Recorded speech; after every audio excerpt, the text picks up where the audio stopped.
Yo estoy entusiasmado. Esta mañana estuve en un encuentro donde había gente de diferentes partes del mundo hablando de cómo discípulos estaban haciendo discípulos, que hacían discípulos, iglesias, plantando iglesias. Y realmente, aunque no escuchamos en los medios de comunicación estas cosas, porque el reino de Dios no es así. El reino de Dios es como la semilla que se planta y se olvida. Y de golpe, la semilla más pequeña, como sabemos, se brotó y creció a ser el más grande de los arbustos. Y como la levadura. Lo echas con la masa y parece que no pasa nada. Y de golpe te das cuenta que la masa se levantó y ya está listo para meterse en el horno. Pero así está. Quiero incentivarnos, animarnos, que hoy día quizás no lo vemos, pero Dios está obrando.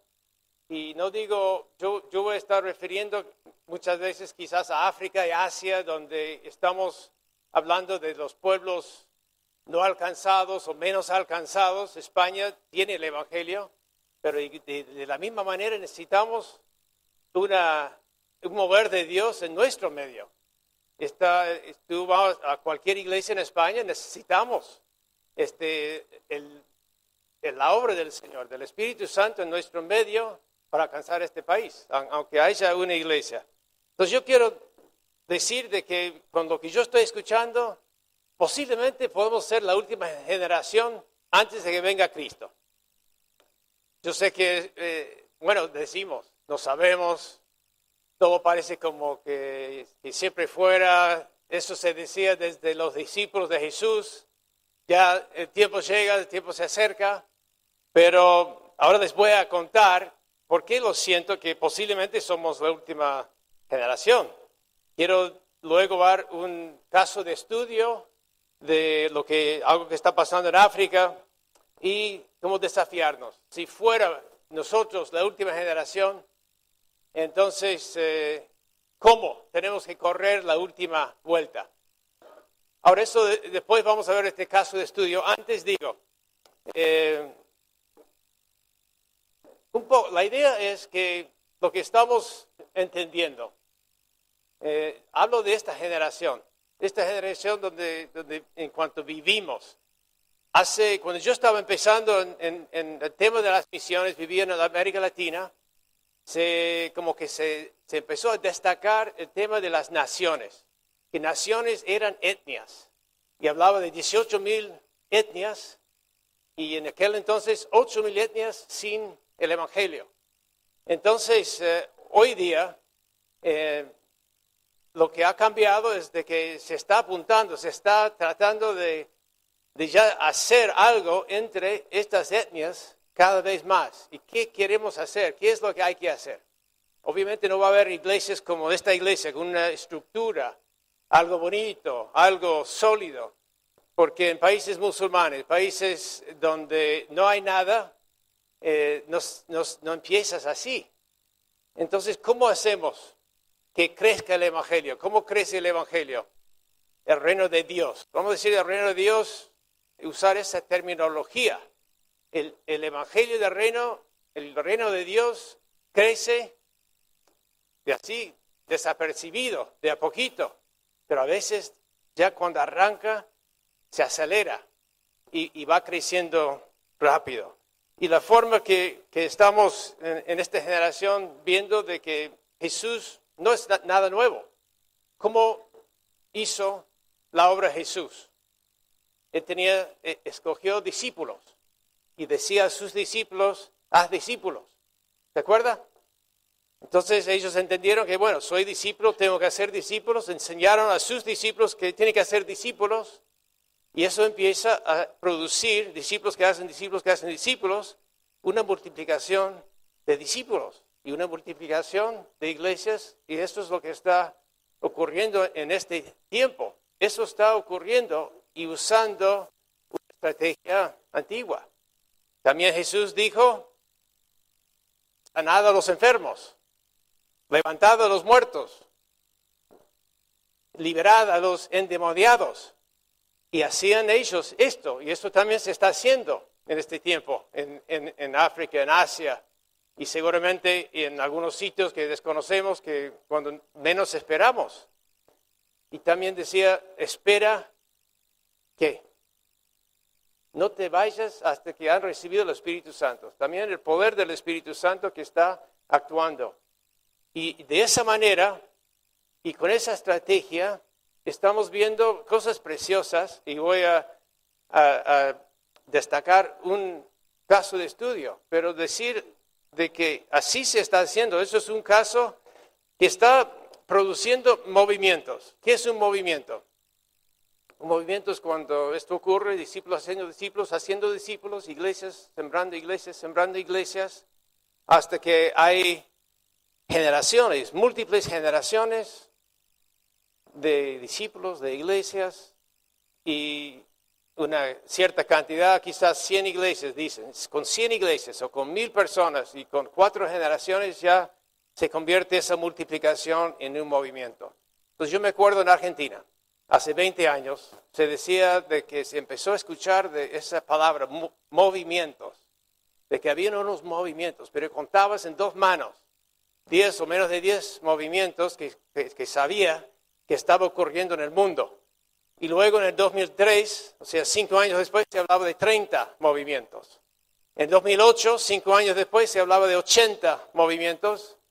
Y este año pasado, 2018, o sea, 20 años, o sea, quizás una generación, se hablaba de 660 movimientos.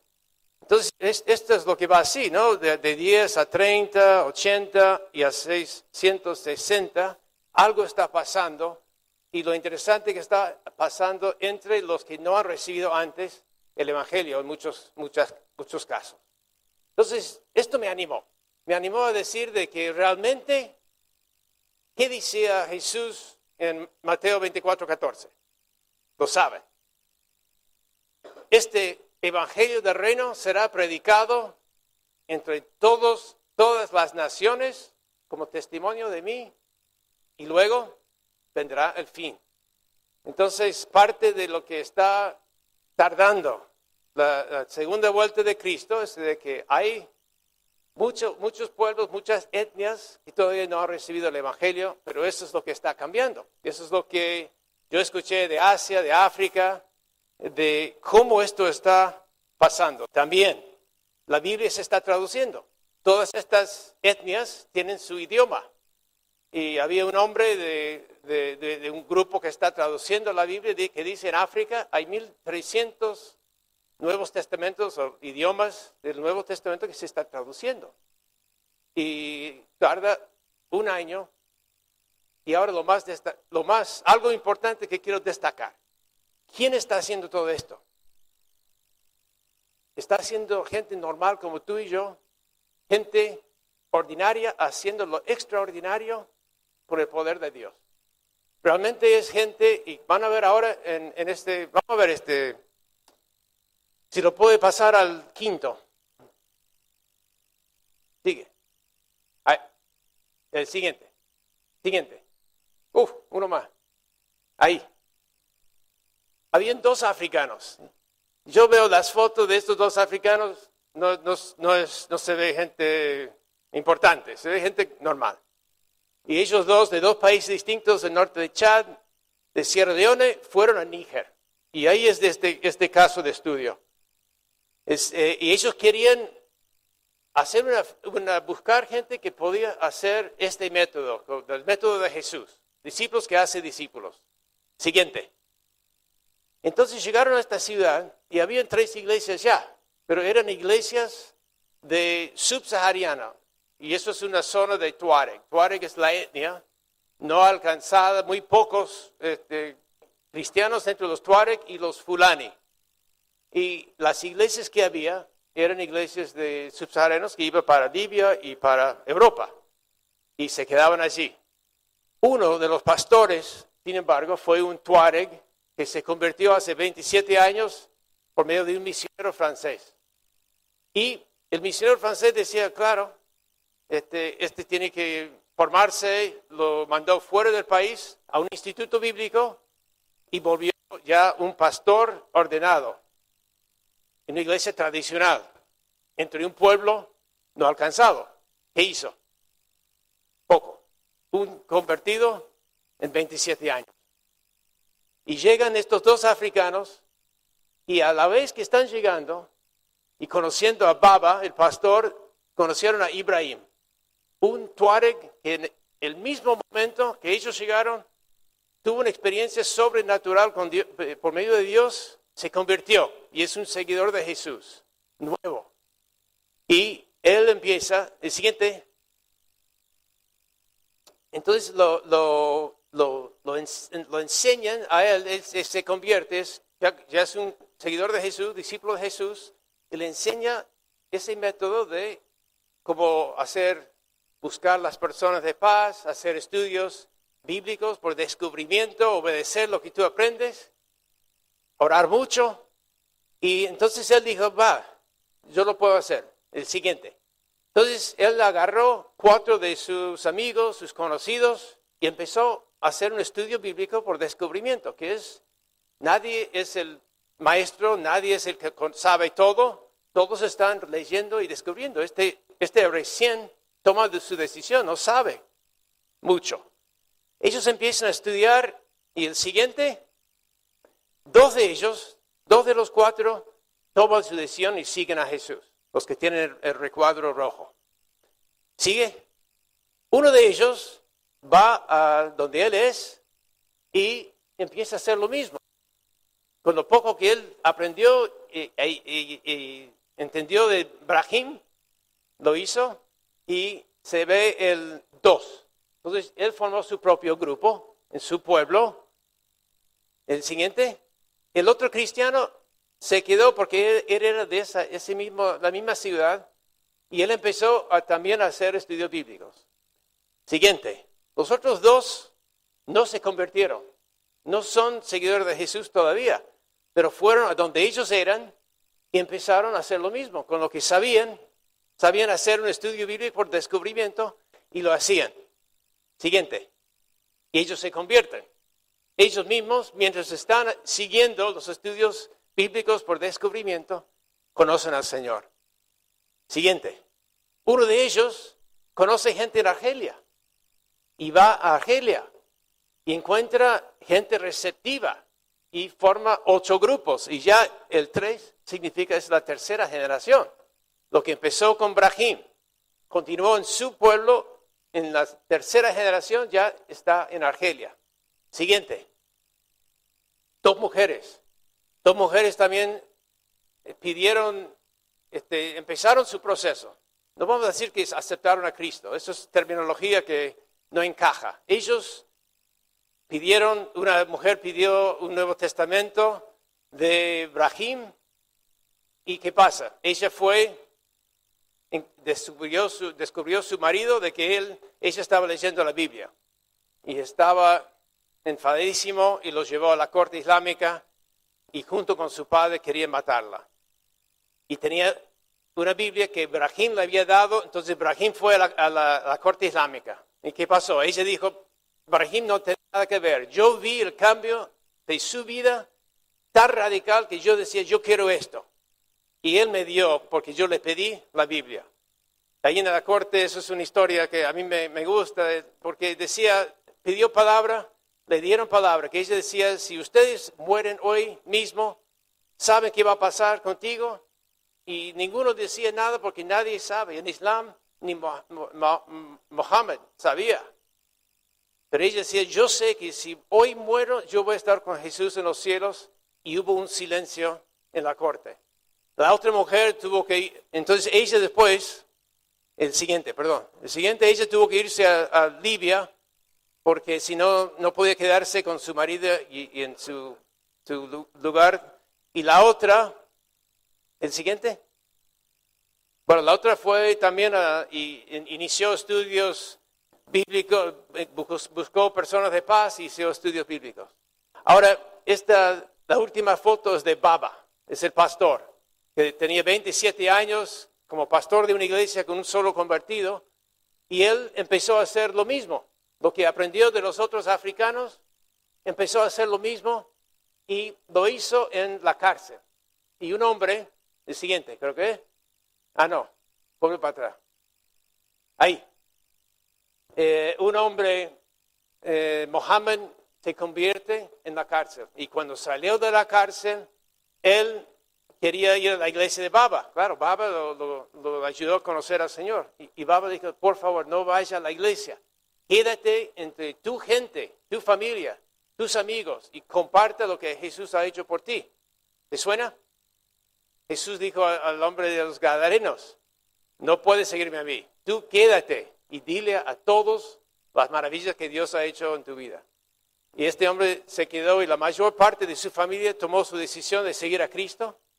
Y uno de los hermanos militares, su hijo fue a donde ellos eran y 271 personas Tuareg se convirtieron y 80 Fulani en esa zona. Porque Mohammed no fue a la iglesia, se quedó y ganó a su familia y ganó ya la segunda generación. Pero Baba, lo primero, el siguiente, claro, tenía que haber dicho lo primero que fue el siguiente. No, va para atrás. La foto del bautismo, va para atrás.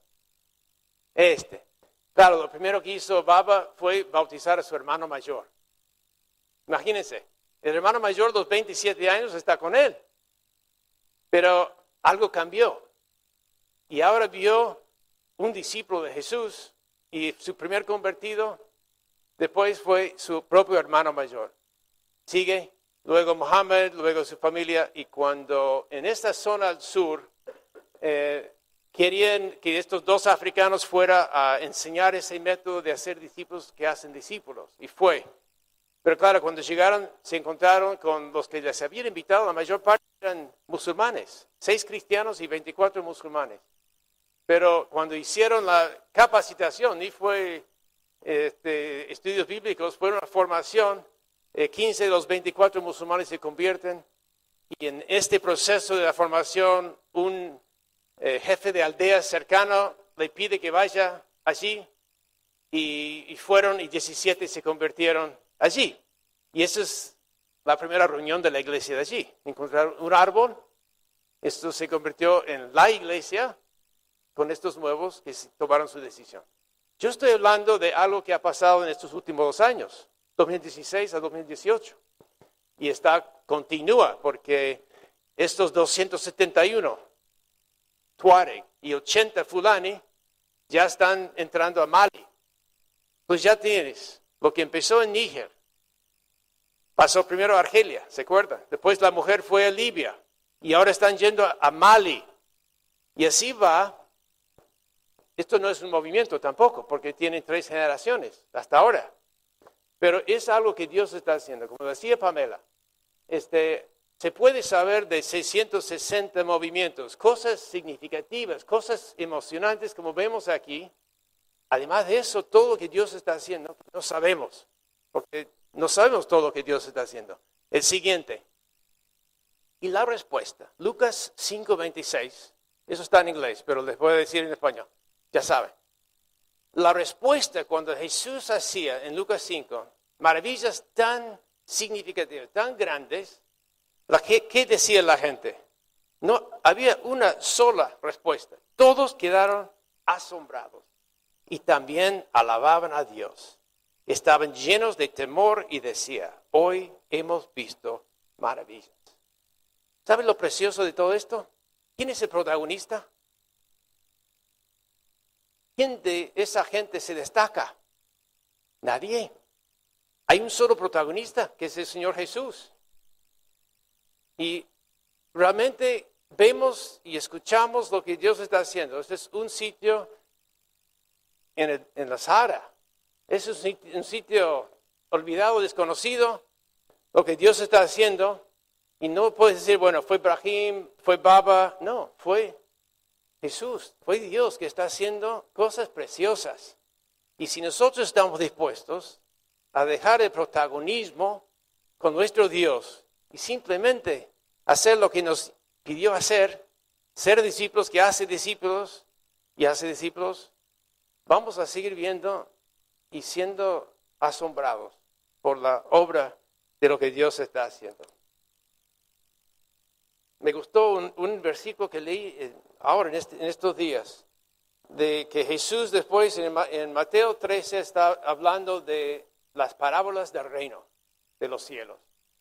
Y parábolas que conocemos. Pero al final decía, porque ya los maestros de la ley ya habían decidido, vamos a tener que matar a Jesús. No hay otra forma de resolver ese problema, ya es un problema.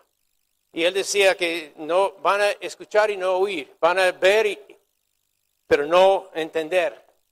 Y él decía al final de todo eso, decía, cuando cada maestro de la ley, y ahí los maestros de la ley, los sacerdotes, los fariseos, cuando ellos, es la iglesia tradicional, se convierten, ¿cómo lo pone?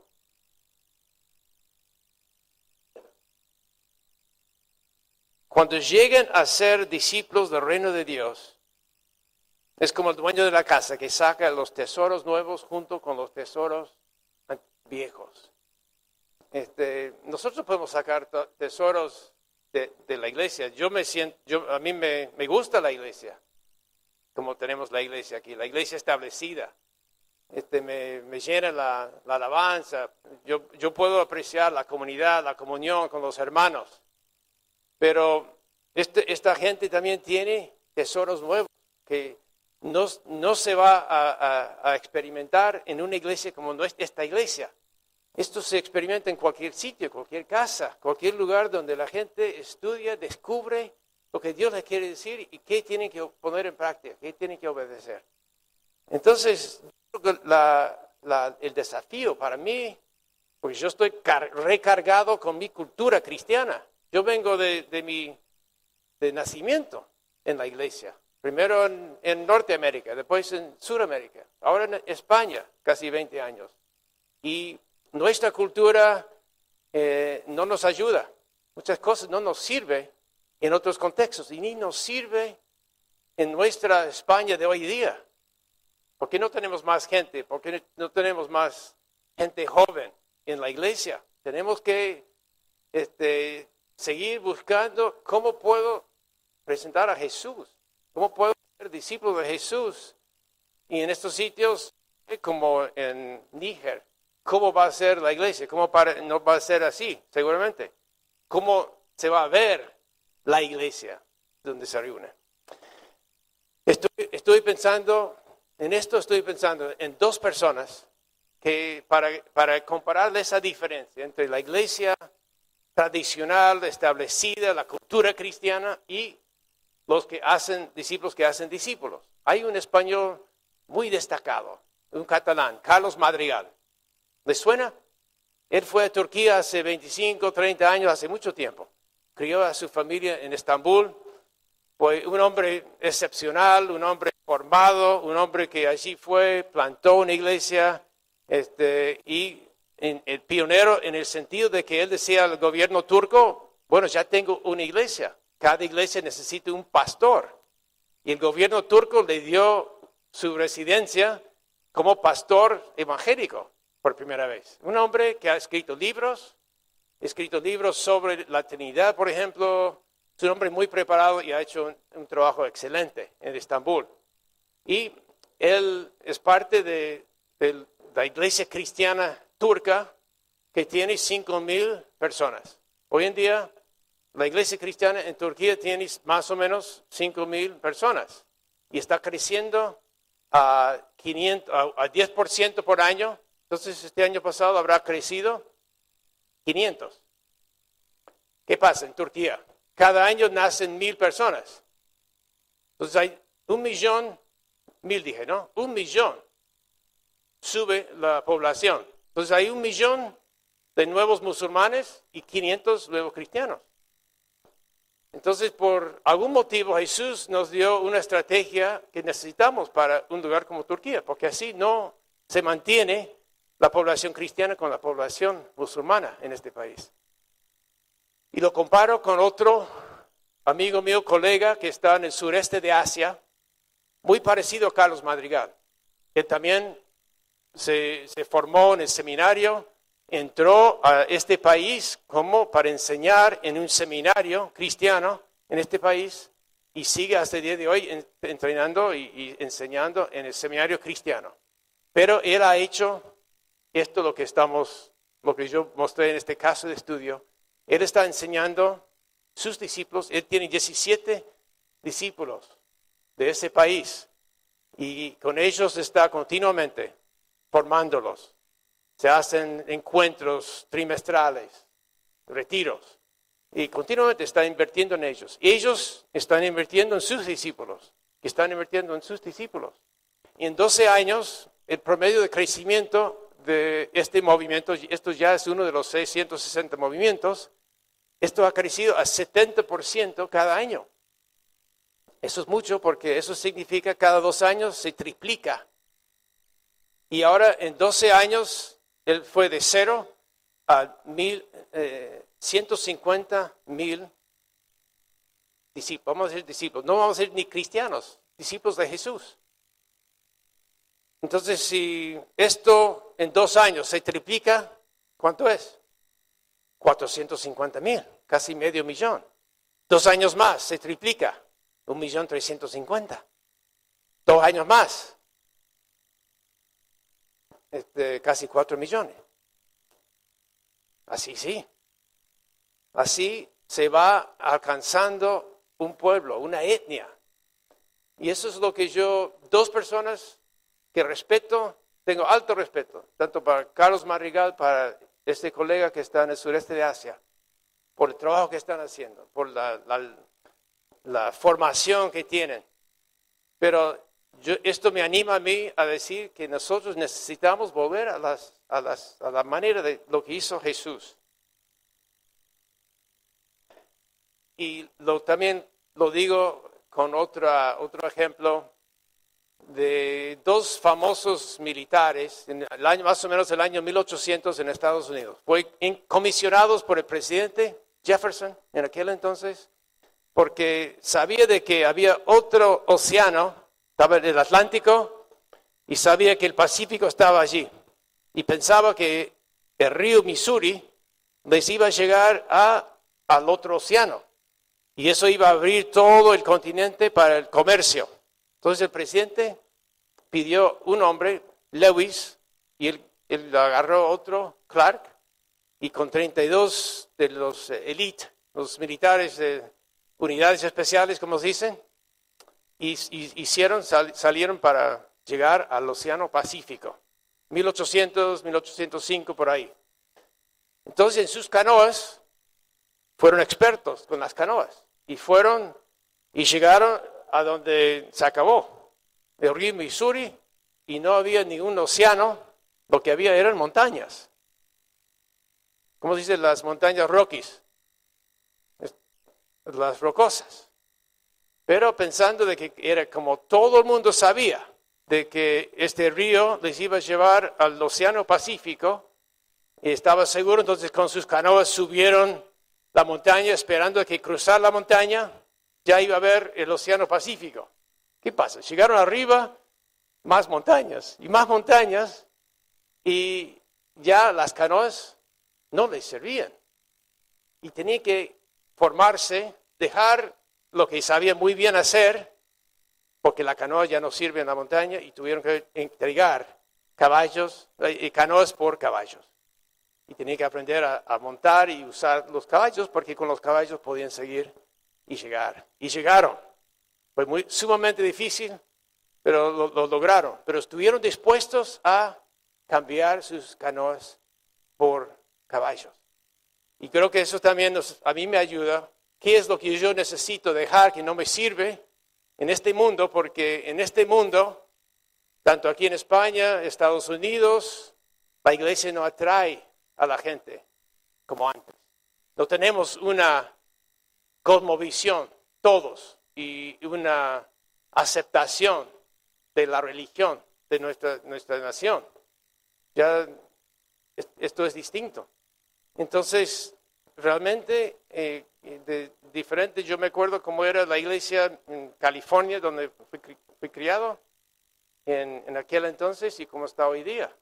Y hay que hacer cosas distintas. Y esa ilustración de esa expedición, y cambiando canoas por caballos, tenemos que cambiar cosas. Y realmente no es tan difícil, porque Jesús hacía lo que hacía, y eso es lo que nos dijo a nosotros hacer. ¿Se acuerda de que iba a decir antes? Constantino fue el emperador del Imperio Romano, y habían tantos cristianos que él mismo se convirtió. Se estimaba de que en el año 300 y algo, 3 siglos después de Cristo, la mitad del Imperio Romano eran cristianos. ¿Cómo se logró esto? Yo creo que se logró esto porque lo hizo como Jesús decía que tienes que hacerlo. Y poco después de que Jesús resucitó, Esteban fue el martirio y fueron todos expulsados, todos dispersos. Se quedaron nada más los apóstoles en Jerusalén y se fueron a todas partes y hicieron lo que Jesús hizo, que producía este resultado. Entonces, hoy les quiero desafiar a pensar un poco, pensar en qué es. No quiero solo decir que estos movimientos están principalmente ocurriendo en Asia y África. Todavía en el Global Norte, muy poco. Pero ¿por qué no? Porque no tenemos la misma Biblia, las mismas instrucciones. Y eso me desafía a mí. Si Jesús dijo a sus discípulos, si Jesús dice lo que dijo y dice, es lo que necesitamos hoy. ¿Y cómo puedo yo? Ese hacer discípulos es mucha oración, es con quien tú tienes confianza, tienes relación, familia, amigos íntimos, es buscar personas de paz, personas que Dios ya está preparando, porque Dios está obrando, como decía Pamela, mi Padre siempre está trabajando, está preparando gente, y no solamente en África y en Asia, pero en todas partes. Y es la idea. Y luego descubrir qué es lo que Dios quiere decirme y obedecer. Sobre todo obedecer. No es conocimiento. Saber más y saber más y saber más. Esto fue cuando yo me hice discípulo. Me tuve que sentar con alguien que sabía más que yo y enseñarme. Pero eso se trata más bien de obediencia. Lo poco que yo sé. Por eso esta gente en este caso de estudio, con lo poco que sabía más que el siguiente. Y no enseñaba, descubría, pero les hacía con lo poco que sabe al siguiente lo que podía llegar a ser como discípulo de Cristo. Entonces, como yo decía, mi desafío es como que, ¿por qué no podemos reflexionar un poco cómo nos enseñó Jesús y hacer lo que Jesús nos dijo hacer? Y me llama la atención que no dice ora por los enfermos, dice sana a los enfermos, levanta de los muertos a los muertos.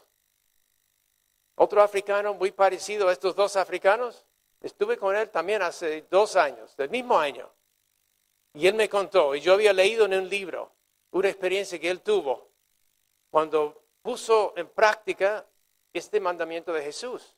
Él estaba en un local, en un lugar peligroso, yo creo que fue el norte de Nigeria, y tenía que ir a una ciudad a otra ciudad, y lo único que sabía es que tenía que pasar este lugar en el medio porque era muy peligroso y estaban muy enemigos de los cristianos.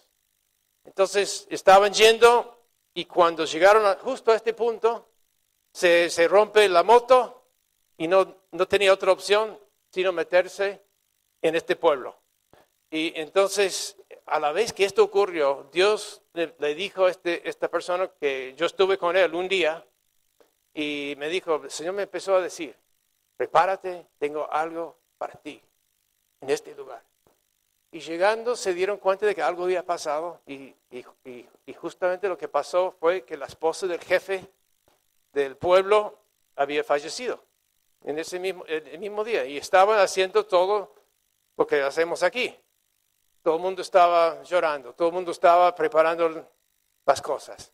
Y él decía que yo soy discípulo de Jesús, oro en el nombre de Jesús, le pidió al jefe orar por su mujer. Y le dieron permiso. Y él empezó a orar.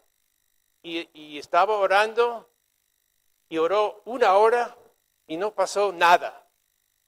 Y me dijo que de luego la gente empezó a ponerse inquietos y decirle al jefe, pero ¿quién es este hombre? No lo conocemos, quítalo de aquí, tenemos que seguir. Y él no paró. Dice de que él empezó a orar más fuerte, voz más alta. Y siguió orando y decía en 15 minutos empezó a sentir un poco de calor en su cuerpo. Y dentro de otra media hora la mujer abrió sus ojos y estaba levantada de los muertos. Un hombre como estos dos africanos, tan sencillo. Ustedes es gente importante, gente noble, a comparación como yo veía a estos africanos. Gente ordinaria haciendo lo extraordinario y obedeciendo lo que Jesús dijo. Y también tenemos que andar en el Espíritu. Aquí necesitamos esperar, los discípulos tienen que esperar el poder de Dios, el Espíritu Santo, pero también tenemos el andar del Espíritu.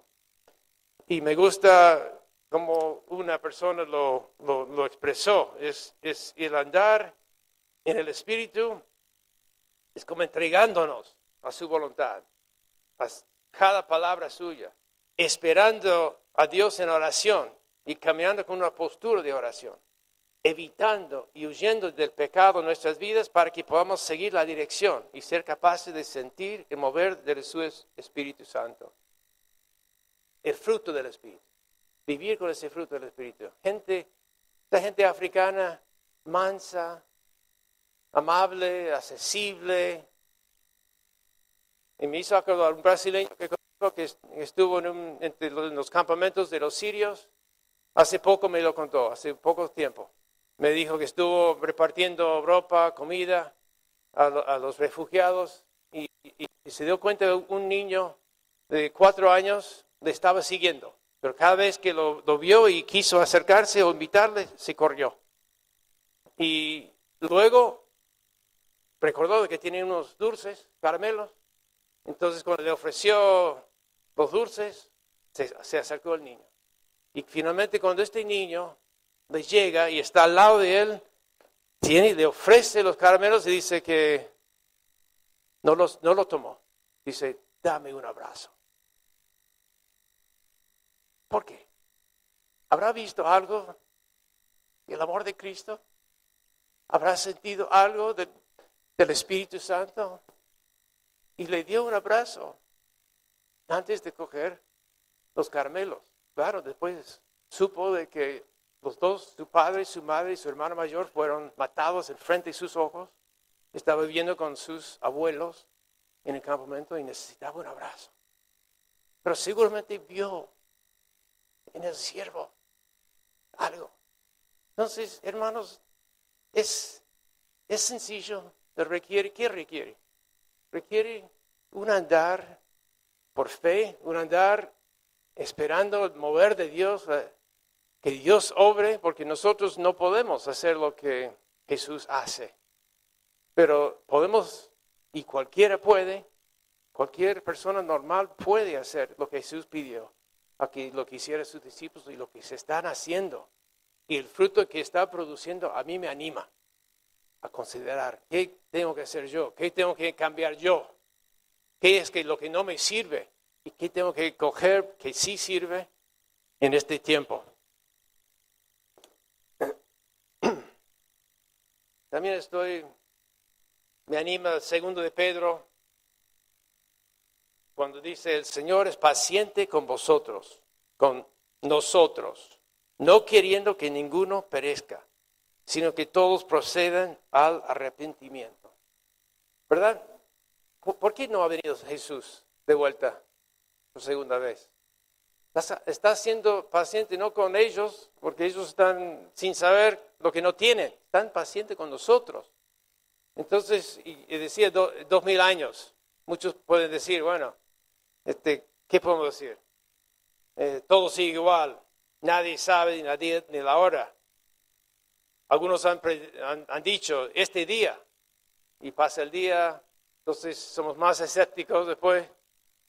Pero también dice que la Biblia está atentos, está alertos, los líderes religiosos sabían leer el tiempo, pero no los tiempos de Dios. No sabemos cuándo, pero vendrá cuando menos lo esperamos. Y Jesús decía, cuando veis muchas cosas que estamos viendo hoy en día, decía Jesús, ya sabes que el tiempo se acerca. Yo creo que es un momento de decir gracias, Señor, por tu paciencia con nosotros, pero queremos movernos, queremos involucrarnos, queremos ser obedientes a lo que tú nos has dicho hacer, esperando y apresurándonos para la venida del día del Dios. De unos 3 versículos después, cuando dice, el Señor está siendo paciente con nosotros, dice que pero también esperamos y apresuramos a que el Señor venga y así, haciendo lo que nosotros podemos hacer. Entonces, ¿cuáles serán los propósitos de Dios para tu vida, en tu generación? Me encanta el versículo que dice, David cumplió los propósitos de Dios para su generación. Claro, vivimos en nuestra generación. Tenemos una sola generación para cumplir los propósitos de Dios para nuestras vidas. Y me estoy desafiando. Señor, yo me encantaría que pudieras decir de mí como lo dijiste de David, Bruce, Bernardo, cualquiera. Podemos decir, Dios diga de nosotros, cumplió mis propósitos para su generación. Y me gustaría orar, hacer una oración. Tuve que mandar a nuestras organizaciones los motivos de oración que yo sentía para nosotros en esta región. Y entonces mandé lo que yo siento, lo que sentía, y quiero convertir estos motivos de oración en mi oración para nosotros, para dejar esa inquietud con todos nosotros de que nos animemos. Dios está obrando, Dios está haciendo maravillas. Podemos quedarnos asombrados cuando escuchamos lo que Dios está haciendo, pero podemos quedar también sin entender, sin conocer. Podemos quedarnos cómodos y tranquilos y no conscientes de lo que Dios está haciendo, no conscientes de los tiempos en que estamos viviendo. Y yo estoy convencido que estos son tiempos muy importantes, tiempos que Dios está haciendo lo que no ha hecho antes, tiempos cuando se está viendo las cosas cumplirse que tienen que ocurrir antes que vuelva Jesús. Entonces hago estos motivos mi oración y termino con esta oración.